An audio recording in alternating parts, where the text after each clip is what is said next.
ဒီစကားစုတစ်ခုကိုနေတိုင်းပြောမယ်ဆိုလို့ရှိရင်တစ်လအတွင်းဝင်ငွေ2ဆတိုးစေနိုင်တယ်ကိုယ်ပိုင်အလုပ်ကိုယ်ပိုင်လုပ်ငန်းရှင်ဆိုလို့ရှိရင်တော့ကိုယ့်ရဲ့လုပ်ငန်းကဝင်ငွေတိုးမှာပေါ့ကိုယ်မှာအလုပ်မရှိဝင်ငွေလမ်းကြောင်းမရှိဘူးဆိုတဲ့လူတွေကလည်းဝင်ငွေလမ်းကြောင်းအခွင့်အလမ်းကသူ့လိုလိုပေါ်ပေါက်ပြီးတော့လမ်းပွင့်သွားလိမ့်မယ်ဒီဟာကိုအသေးစိတ်မသိငင်မှာဆရာခန့်တို့ရဲ့လက်တွေ့ experience ကိုအရင်ပြောပြမယ်လွန်ခဲ့တဲ့2019-2020တုန်းကဆရာခန့်က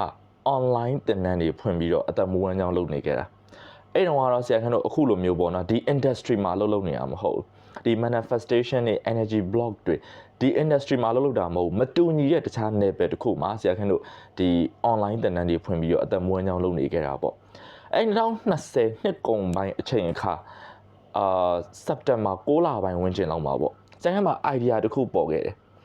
online သင်တန်းတွေမဖွင့်တော့ဘဲနဲ့ online သင်တန်းကနေဒီပတ်စံဝင်ငွေအသက်မွေးကြောင်းလုပ်တာမဟုတ်ဘဲနဲ့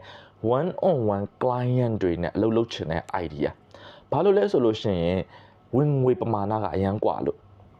ဆိုပါတော့ဆရာတို့ online class ကနေ online class အဲ့2019-2020တုန်းကနော် online class တစ်ခုကို1000 ခွဲကျပ်ဆိုလို့ရှိရင် one on one session တစ်ချိန်ဆိုရင်300,000 ခွဲကျပ်ရနိုင်တယ်အဲ့လောက်ထိဝင်ငွေကွာခြားမှုကအဲ့လိုအတိုင်းတာကွာတယ်ပေါ့ဒါပေမဲ့အဲ့ချိန်တုန်းကဆရာခန့်က I had no idea ဘာ idea မှမရှိဘူးဒီ one on one client ကိုဘယ်ကနေစရှာမှာလဲ one on one client ကိုဘယ်လိုမျိုးစပြီးတော့လက်ခံရမှာလဲတစ်ချိန်နဲ့အချိန်တိုအမြန်အတွင်းလက်တလောထဲမှာဒီ one on one client တွေကဘယ်ကရလာမှာလဲအဲ့အရာတွေဘာမှမသိခဲ့ဘူးဒါပေမဲ့ဆရာခန့်တို့အခုသင်ပေးမဲ့ဒီနီလန်ဒီ tool တစ်ခုကိုဆရာခန့်တို့သုံးခဲ့တယ်3ရက်အတွင်း3နေ့3ညပေါ့နော် total 3ရက်အတွင်းကိုဆရာခန့်အဲ့တုန်းက one on one client 10ယောက်တိရခဲ့တယ် out of nowhere လုံးဝနီးလန်းမသိနီးလန်းမရှိလမ်းကြောင်းကိုမသိတဲ့နေရာကနေ3နေ့3ည3ရက်ဆိုတဲ့အတိုင်းအတာအတွင်းမှာအဲ့ဒီ one on one client 10ယောက်ကိုရခဲ့တာရရှိတဲ့ဝင်ငွေပမာဏကဆရာခန့်တို့ shape ပုံမှန်လာတွေပေါ့နော် online သင်တန်းနေရတဲ့ဝင်ငွေထက်ကို2ဆထပ်ပိုများခဲ့တယ်အဲ့ဒီ one on one client 10ယောက်နဲ့တယ်ဆိုတော့ဘာလုပ်ခဲ့ရလဲဆိုလို့ရှိရင်တော့ဆရာခန့်ရဲ့ဘဝမှာဝင်ခဲ့ပြီးသားငွေတွေရဲ့ပြီးတော့လက်ရှိလက်ထဲမှာဆိုတာကိုယ့်ရဲ့ဘဏ်ထဲမှာကိုယ့်ရဲ့ပတ်စံအိတ်ထဲမှာကိုယ့်ရဲ့ဒီ e-wallet တွေထဲမှာကိုယ့်လက်ရှိလက်ဝယ်မှာရှိတဲ့ငွေတွေအဲ့ဒီငွေအမျိုးအစား2မျိုးကိုပြန်ရည်တွက်ပြီးတော့အဲ့ငွေတွေကိုကျေးဇူးတင်စကားဝမ်းမြောက်ဝမ်းသာစကားပြောတာအသေးစိတ်ထပ်ပြီးပြောပြပါမယ်ဆရာကအဲ့တုန်းကဆိုရင်အသေးစိတ်ဘယ်လိုစကားတွေပြောခဲ့လဲဆိုလို့ရှိရင်လက်ရှိကိုယ့်ရဲ့ပတ်စံအိတ်ထဲမှာရှိတဲ့ငွေပမာဏတွေကိုယ့်ဘဏ်ထဲမှာရှိတာကိုယ့်ရဲ့ဒီ mobile wallet တွေထဲမှာရှိတဲ့ဟာတွေအကုန်လုံးကိုလေငါရဲ့လက်ထဲမှာငါရဲ့လက်ဝယ်ဒီပတ်စံပမာဏဒီလောက်ရှိနေတဲ့အတွက်အရန်ဝမ်းသာတယ်အရန်ကျေးဇူးတင်တယ်ငါရဲ့ပတ်စံအိတ်ထဲမှာဒီပတ်စံပမာဏဒီလောက်ရှိနေတဲ့အတွက်အရန်ကျေးဇူးတင်တယ်အရန်ဝမ်းသာတယ်ငါရဲ့ဘဏ်ထဲမှာဒီပတ်စံပမာဏဒီလောက်ရှိနေတဲ့အတွက်အရန်ကျေးဇူးတင်တယ်အရန်ဝမ်းသာတယ်ငါရဲ့ mobile wallet တွေထဲမှာဒီပတ်စံပမာဏဒီလောက်ရှိနေတဲ့အတွက်အရန်ကျေးဇူးတင်တယ်အရန်ဝမ်းသာတယ်ဒါကလက်ရှိလက်ဝယ်ကိုယ်စီမှာရှိနေတဲ့ငွေအမျိုးအစားအဲ့ဒါအပြင်နောက်ထပ်အမျိုးအစားကကြတော့ကိုယ်စီမှာဝင်ခဲ့ပြီးသားမနေ့တုန်းကတနေ့တုန်းကလွန်ခဲ့တဲ့တစ်ပတ်ကလွန်ခဲ့တဲ့နှစ်ပတ်ကပြီးခဲ့တဲ့လကဆရာခန့်ရဲ့ဒီ online သင်တန်းတွေကနေသင်တန်းသူရခဲ့တဲ့ဟာတွေကိုတစ်ခုချင်းစီအသေးစိတ်ပြန်တွေးပြီးတော့မှမနေ့တုန်းကဘယ်လောက်ဝင်ခဲ့တယ်တနေ့တုန်းကဘယ်လောက်ဝင်ခဲ့တယ်ပြီးခဲ့တဲ့ရှေ့ပတ်တုန်းကဘယ်လောက်ဝင်ခဲ့တယ်ရှေ့လတုန်းကဘယ်လောက်ဝင်ခဲ့တယ်အဲ့ဒီဝင်ခဲ့တဲ့ငွေပမာဏတွေကိုပြန်စဉ်းစားပြီးတော့အဲ့ဒီငွေပမာဏဝင်ခဲ့တဲ့အတွက်ကျေးဇူးအရန်တင်တယ်အရန်ဝမ်းသာတယ်လွန်ခဲ့တဲ့2လကဒီငွေပမာဏတစ်လောက်ဝင်ခဲ့တဲ့အတွက်အရန်ကျေးဇူးတင်တယ်အရန်ဝမ်းသာတယ်လွန်ခဲ့တဲ့3လကလွန်ခဲ့တဲ့4လလွန်ခဲ့တဲ့1နှစ်ကဆိုတော့ဒီဒုတိယအမျိုးအစားငွေကတော့ဝင်ခဲ့ပြီးသားငွေအမျိုးအစားပေါ့ဆိုတော့အမျိုးအစားနှစ်ခုလုံးကို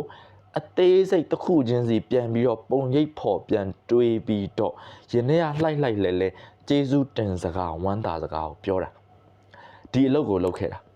အဲ့အလုပ်ကိုလုပ်ပြီးတော့ဆရာခန့်တို့ဘာလုပ်တယ်လဲဆိုရင်တော့ဒီ one on one client တွေကိုပေါ့နော်ရလာအောင်ကြော်ညာတွေအများကြီးလုပ်လာဒေါ်လာတွေသုံးပြီးတော့မှဒီ online မှာ boost တွေလုပ်လာမဟုတ်အရန်ထူးဆန်းတယ်ပေါ့နော်ဆရာခန့်အဲ့ဒီအချိန်တုန်းကပေါ့နော်အဲ့ချိန်အခါတုန်းကဒီ one on one client တွေစပြီးလက်ခံပြီးစပြီးတော့မှ one on one client အလုပ်လုပ်ပြီးဆိုတာကို client တယောက်တည်းကိုပဲလမ်းကြုံလို့ပြောလိုက်တာတယောက်တည်းနော် just one client တယောက်တည်းကို client ဆိုတာတော့မှတင်နန်းသားတင်နန်းသူတယောက်တည်းကိုပဲပေါ့နော်လမ်းကြုံလို့စကားစားကြုံလို့ပြောလိုက်တာအဲ့ဒီတယောက်တည်းကသူကိုယ်တိုင်၌ကလည်း1 on 1 client ဖြစ်လာတယ်လို့မျိုးသူတယောက်တည်းကနေဆက်ပြီးတော့နော်သူတယောက်တည်းကနေဆက်ပွားပြီးတော့နောက်ထပ် client 9 ယောက်အသက်ကိုတဆင့်အဲ့လိုပွားပြီးတော့ total client 1 on 1 10 ယောက်3 နေ့ 3 ည 3 ရက်အတွင်းဆရာခန့်လက်ခံရခဲ့တယ်ဒါဆရာခန့်ကိုတွေ့ experiment ပေါ့ကိုတွေ့နေမကောက်ဆရာခန့်အခုဆိုရင်ဒီ industry ပေါ့နော်ဒီ manifestation တွေ energy block တွေဒီ industry မှာလောက်လာ3 နှစ်နဲ့10လပြည့်ပြီးသွားပြီဒီအချိန်မှာဆရာခန့်တို့မှာ1 on 1 client session မှာ1100ကျော်လုပ်ခဲ့ပြီးသွားပြီအဲ့ client တွေထဲကအခုဆရာခန့်သင်ပေးနေတဲ့ဒီငွေအမျိုးအစား2မျိုးကိုလှိုက်လိုက်လဲကျေးဇူးတင်ဝမ်းသာစကားပြောတာကိုဆရာခန့်သင်ပေးတဲ့နီလန်အတိုင်းတသွေမသိမ်းအတိအကျလုပ်တဲ့ဆရာခန့်ရဲ့1 on 1 client တွေအကုန်လုံးကလည်း3 ရက်အတွင်း9 ရက်အတွင်း1လအတွင်းသူတို့ရဲ့ကိုယ်ပိုင်လုပ်ငန်းတွေကိုယ်ပိုင်စီးပွားရေးတွေကနေဝင်ငွေတွေအစချီပြီးစဝါတိုးတဲ့ရလဒ်တွေရှိခဲ့ပြီးသွားပြီအလုံးမရှိဘူးကိုယ်ပိုင်အလုံးမရှိဘူးဘာလုံးမှမလုပ်နိုင်ဘူးဆိုရယ်လူတွေကလည်း3 ရက်အတွင်း9 ရက်အတွင်း2 ပတ်အတွင်း1လအတွင်းမှာသူတို့ဝင်ငွေကိုတိတိတသားတိုးစေတဲ့ဝင်ငွေလမ်းကြောင်းတွေအလောက်ကိုင်းလမ်းကြောင်းအခွင့်အရေးတွေကအလိုလိုသူတို့ရှေ့မှောက်မှာပွင့်လန်းသွားတဲ့ဒီ experience client တွေရဲ့လက်တွေ့ experience တွေအကုန်ရှိခဲ့ပြီးသွားပြီအဲ့တော့အသေးစိတ်အစင်လိုက်တိုင်းပြန်ပြောပြမယ်ဘာလုပ်ရမလဲဆိုလို့ရှိရင်ပထမအမျိုးအစားကိုယ့်ရဲ့လက်ဝယ်မှာလက်ရှိနေတဲ့ငွေပမာဏတွေကိုတွေးမယ်တေချာပြန်တွေးမယ်ပတ်စံထဲမှာဘယ်လောက်ရှိတယ်ဘဏ်ထဲမှာဘယ်လောက်ရှိတယ် e-wallet ထဲမှာဘယ်လောက်ရှိတယ်100ဖြစ်1000ဖြစ်1000ဖြစ်သိန်းဖြစ်30ဖြစ်သိန်း100ဖြစ်သိန်း1000ဖြစ်ပမာဏအနည်းအများအရေးမကြီးဘူးငွေကိုအာယုံပြုတ်ပြီးတော့ငါလက်ဝယ်ထဲမှာပတ်စံအိတ်ထဲမှာလက်ထဲမှာအင်ဂျီအိတ်ကတ်ထဲမှာဘောင်းမီအိတ်ကတ်ထဲမှာဘဏ်ထဲမှာ mobile wallet ထဲမှာဒီပမာဏဒီလောက်ရှိနေတဲ့အတွက်အရန်ကျေးဇူးတင်တဲ့အရန်ဝမ်းသာတယ်ရင်ထဲကလှိုက်လဲအဲ့စကားကိုပြောရမယ်ပြီးရင်ဒုတိယအမျိုးအစားကိုဘွားမှာမနေ့တုန်းကတနေ့တုန်းကရှေ့တစ်ပတ်ရှေ့တစ်လရှေ့တစ်နှစ်အဲ့နောက်ပြန်တွေးပြီးတော့ဝင်ခဲ့ပြီးသားငွေတွေကိုဝင်ခဲ့ပြီးလို့သုံးဆွဲခဲ့ပြီးသွားတယ်ငွေပမာဏတွေကိုလည်းပြန်တွေးပြန်အာယုံပြုတ်ပြီးတော့ရင်ထဲကလှက်လိုက်လဲကျေးဇူးတင်စကားဝမ်းသာစကားပြောရမယ်ဟုတ်ပြီနောက်ဆုံးအရေးကြီးဆုံးအချက်ဒီလိုမျိုးငွေအမျိုးအစား2မျိုးကိုရင်ထဲကလှိုက်လိုက်လဲကျေးဇူးတင်စကားဝမ်းသာစကားပြောတာမိနစ်ကြာအောင်လုပ်ရမှာလဲအချိန်ပြည့်လောက်ရမယ်အချိန်ပြည့်ဆိုတာ24နာရီအပြည့်လားမဟုတ်ပါဘူးဆရာခန့်အဲ့တုန်းကဆိုရင်ပေါ့နော်မနေ့မိုးလင်းအိယာထအိယာထဲမှာအိယာကနေမထသေးဘူး2မိနစ်3မိနစ်တခါတလေ4မိနစ်5မိနစ်ပေါ့အဲ့ဒီလိုမျိုးအိယာတွေကမထခင်မှာလေအဲ့လိုအာယုံပြုတ်ပြီးတော့အဲ့လိုလှလိုက်လဲကျေးဇူးတင်ဝမ်းသာစကားကြီးပြောတယ်လမ်းသွားနေတယ်ကားပေါ်မှာကားထိုင်စီးနေတယ်ထမင်းစားပြီးခဏနားနေတယ်အဲ့လိုတစ်နေ့တာမှာ3မိနစ်ရ2မိနစ်ရ1မိနစ်ရ5မိနစ်ရရင်ရတဲ့အချိန်ဇက်တိုက်ကိုယ့်ရဲ့ဒီအာယုံကိုအဲ့ဒီငွေအမျိုးအစား2မျိုးကိုအာယုံပြုတ် focus လုပ်ပြီးတော့ညနေရလှလိုက်လေကျေးဇူးတင်စကားဝမ်းသာစကားကြီးဇက်တိုက်ပြောတာ3ရက်3နေ့3ည3ရက်အတွင်းမှာဆရာကဆိုတာပြောခဲ့တယ်ကိုတွေးရလိုက်ရခဲ့တယ်အခုတောင်းထောင်နေတဲ့လူတွေမှာလေကိုယ့်ရဲ့ manifestation တွေကိုနှစ်ဆနဲ့အစ20ပုံမလွယ်ကူမြန်ဆန်စေမဲ့တကယ်ကိုလက်တွေ့အထီရောက်တဲ့ဆရာခန့်တို့ရဲ့ဒီ energetic tool တွေသင်ကျင်တဲ့လူရှိလားဆရာခန့်မှာ online သင်တန်းတစ်ခုရှိတယ်အဲ့ online သင်တန်းက special online သင်တန်းတစ်ခုဆရာခန့်ရဲ့ဒီ3နှစ်နဲ့10လ client 1 on 1 session မှာ1100ကျော်အတွေ့အကြုံကနေစုစည်းထားတဲ့ဒီ manifestation တွေကိုနှစ်ဆနဲ့အစ20ပုံမလွယ်ကူမြန်ဆန်စေတဲ့ကိုယ့်ရဲ့ energy ကို align လုပ်ပေးမယ် energetic tool ခုကိုစုစည်းပေးထားတယ်